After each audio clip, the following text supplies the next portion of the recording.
guys, this is Pragya and welcome to my channel Smart Studies with Pragya। तो आज के इस video में हम फ्रैक्शंस के बारे में पढ़ेंगे। ये चैप्टर भी इंटीजर्स की तरह ही बहुत ही आसान चैप्टर है। हम पढ़ेंगे वाई फ्रैक्शंस। फ्रैक्शंस हमें क्यों जरूरत पड़ती है। अब यहाँ पे हमने एक ले लिया है पिज्जा, माय फेवरेट। इसको हमारे पास 4 फ्रेंड्स है, ठीक है। उन चारों फ्रेंड्स को एक पार्टी में बुलाया गया है। अब उनको कहा गया है कि ये पिज्जा तुम चारों के चारों शेयर कर लो। And by the way it's pizza, it's pizza, not pizza जो कहते हैं ना pizza, it's not pizza, it's pizza.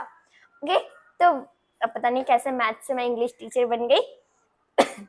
तो हमें एक पिज्जा दिया हुआ है, एक पिज्जा दिया हुआ है और 4 फ्रेंड्स हैं हमारे पास।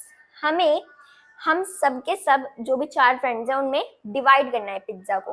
हम क्या करेंगे, ऐसे लाइन बनाएंगे, ऐसे लाइन बनाएंगे। ये एक दोस्त के लिए, ये दूसरे दोस्त के लिए, ये तीसरे दोस्त के लिए, चौथे दोस्त के लिए। इसे हम ऐसे डिनोट करेंगे 1/4, 2/4, 3/4 एंड 4/4। तो एक एक स्लाइस जाएगा एक दोस्त के पास। अब मैं अच्छे से स्लाइस नहीं ड्रॉ कर पा रही, तो एक एक स्लाइस जाएगा एक एक दोस्त के पास। Each of the friend gets 1 slice of pizza which is 1/4 of the total pizza, जो होल पिज्जा है हमारा इसका एरिया।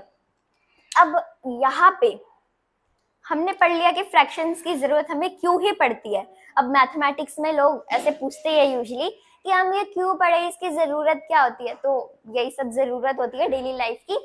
इसलिए हम अगर हम कोई भी चैप्टर स्टार्ट कर रहे हो, तो अगर हम ये समझ जाए कि वो चैप्टर हम पढ़ क्यों रहे हैं, तो हमें उसकी इम्पोर्टेंस समझ में आ जाती है। वरना हम कहेंगे कि ये तो बहुत ही यूजलेस चैप्टर है, इसकी जरूरत ही क्या है, हम बस पढ़े जा रहे हैं। जरूरत होती है। अब हमें एक नंबर दिया हुआ है, ये एक होल नंबर नहीं है, एक नेगेटिव नंबर नहीं है, ये एक इंटीजर नहीं है, एक नेचुरल नंबर नहीं है, मतलब बेसिकली वो नहीं है। ये है एक फ्रैक्शन। फ्रैक्शन क्या होता है? फ्रैक्शन हम तब यूज करते हैं जब हमें ये बताना होता है कि किस चीज को हम कैसे डिवाइड करते हैं। बेसिकली ये जो नंबर बीच में दिया हुआ, मतलब ये जो साइन बीच में दिया हुआ है, ये है 2/7, ठीक है। सो ये एंड ये साइन बेसिकली सेम ही है। अब यहाँ पे हम देखें तो 2/7 या फिर 2/7। 2/7 क्यों? क्योंकि 2 7 के ऊपर है। अब ये ऊपर नीचे का खेल चल ही रहा है, तो बता दे तो ऊपर वाले नंबर को क्या बोलते हैं, नीचे वाले नंबर को क्या बोलते हैं। तो ऊपर वाले नंबर को हम बुलाते हैं न्यूमरेटर एंड 7 होता है हमारा, मतलब जो नीचे वाला नंबर होता है वो होता है डिनोमिनेटर। तो न्यूमरेटर है हमारा अप वाला नंबर जो कि ऊपर के साइड है, एंड डिनोमिनेटर नीचे वाला नंबर।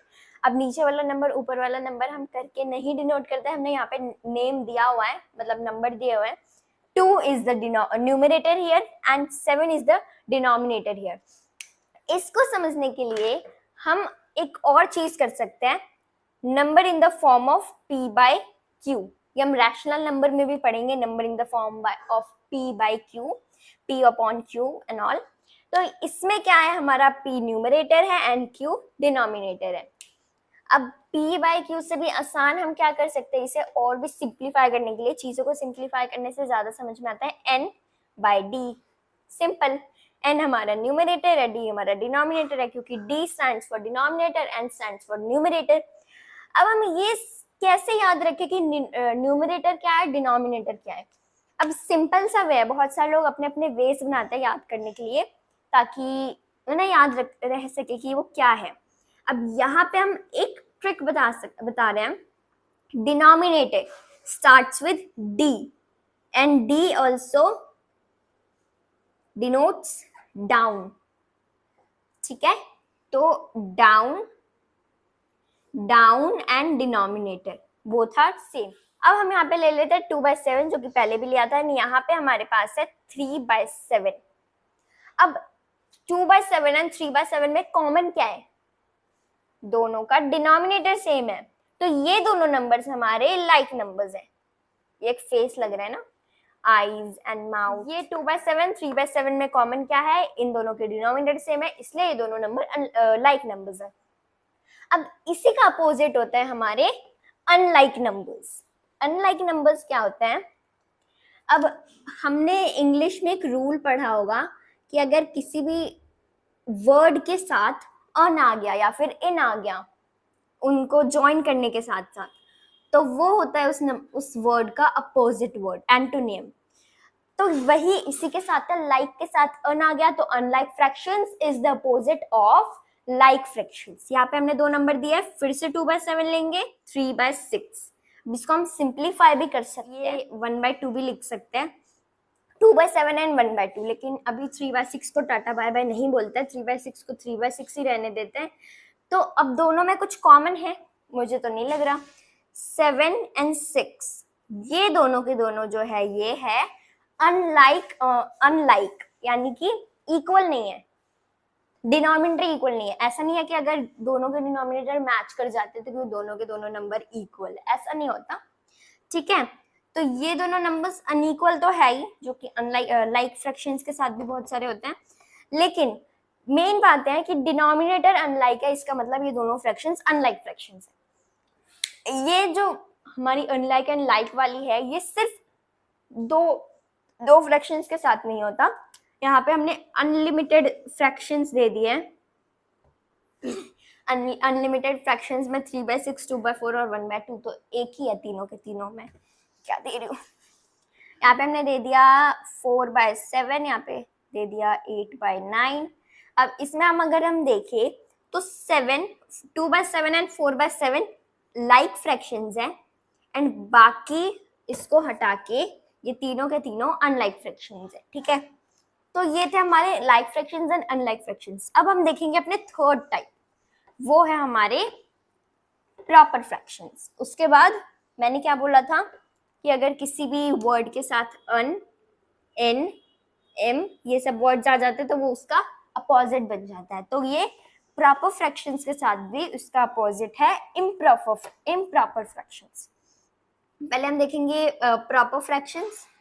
तो प्रॉपर फ्रैक्शंस क्या होता है, ये बहुत ही सिंपल रहना चाहते हैं, हमेशा प्रॉपर रहना चाहते हैं, प्रॉपर मैनर में। तो ये क्या करते हैं कि इनका जो न्यूमरेटर है, हम अब तक तो प्रॉपर फ्रैक्शन यूज करते आ रहे थे, इनका जो न्यूमरेटर है वो डिनोमिनेटर से छोटा होता है, ठीक है। ये है हमारे प्रॉपर फ्रैक्शन, ये प्रॉपर स्टाइल में रहना चाहिए, प्रॉपर स्टाइल में रहना चाहते हैं तो इनका डिनोमिनेटर को ज्यादा देते हैं हम नंबर, एंड ऊपर वाले को कम देते हैं, ठीक है। अब इसी का अपोजिट हम ले लेंगे इम्प्रॉपर फ्रैक्शन, जो कि मैंने अभी अभी उसके बारे में बताया। तो इम्प्रॉपर फ्रैक्शंस क्या होता है, इम्प्रॉपर फ्रैक्शंस, अब ये क्या होता है, यहाँ पे मैंने दिया है 3/2, इसमें 3 को ज्यादा नंबर दे रहे हैं, 2 को कम नंबर दे रहे हैं। 3 जो कि न्यूमरेटर है उसको ज्यादा दे रहे हैं, डिनोमिनेटर को कम दे रहे हैं। इम्प्रॉपर फ्रैक्शन प्रॉपर फ्रैक्शन का अपोजिट होता है, लाइक फ्रैक्शन अनलाइक फ्रैक्शन का अपोजिट होता है। तो ये जो हम वाइस वर्सा देख रहे हैं यहाँ पे, ये फॉलो होता है टाइप्स ऑफ फ्रैक्शंस में, 2 में, अभी तक 2 में फॉलो है। अब हम अपने 5th फ्रैक्शन के पास आते हैं। 5th फ्रैक्शन हमारा कौन सा है, वो है mixed fraction. 5th fraction mixed fraction, it's rhyming isn't it, okay. तो मिक्स्ड हमारे फ्रैक्शंस क्या होता है, अब ये इम्प्रॉपर फ्रैक्शंस के ही दोस्त होते हैं। मतलब यहाँ पे मैंने अभी एग्जांपल दिया था ना 3/2 का, ये एक इम्प्रॉपर फ्रैक्शन है, इसको हम मिक्स्ड फ्रैक्शन में कैसे कन्वर्ट करेंगे, हम क्या करेंगे 3 को डिवाइड करेंगे 2 से, ठीक है। अब यहाँ पे क्या आ जाएगा आंसर, 3/2 इक्वल्स, यहाँ पे 2 3 से 1 बढ़ जाता है। यहाँ पे हम सिंपल देख लेते हैं, जिनको इतना सिंपल सा नहीं आ रहा। तो 2 1 = 2 -1, ठीक है, 1 रिमाइंडर आ गया।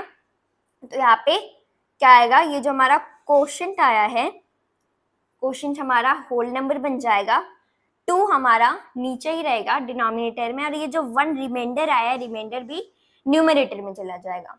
सो ये हमारा होल नंबर, ये है हमारा न्यूमरेटर, ये है हमारा डिनोमिनेटर। फ्रैक्शंस के साथ होल नंबर्स एक साथ खेलने के लिए एक साथ आ गए, ठीक है। तो ये हमारा मिक्स्ड फ्रैक्शन में कन्वर्ट हो चुका है। अब इसको इम्प्रॉपर फ्रैक्शन में कैसे कन्वर्ट करेंगे, यही मैथमेटिक का रूल है, किसी भी चीज को किसी में भी कन्वर्ट कर दो। तो 2 × 1 इक्वल्स 2। अब 2 + 1, देखो इन दोनों को मल्टीप्लाई करना है, 2 × 1 = 2। अब जो आंसर आएगा उसको ऐड कर देना है इससे, तो 2 × 1 = 2, 2 + 1 3, 3/2 आंसर आ गया हमारा। आगे दोनों के दोनों सेम टू सेम। सो ये थे हमारे mixed fraction. For watching this video, subscribe my channel and please like this video and bye bye.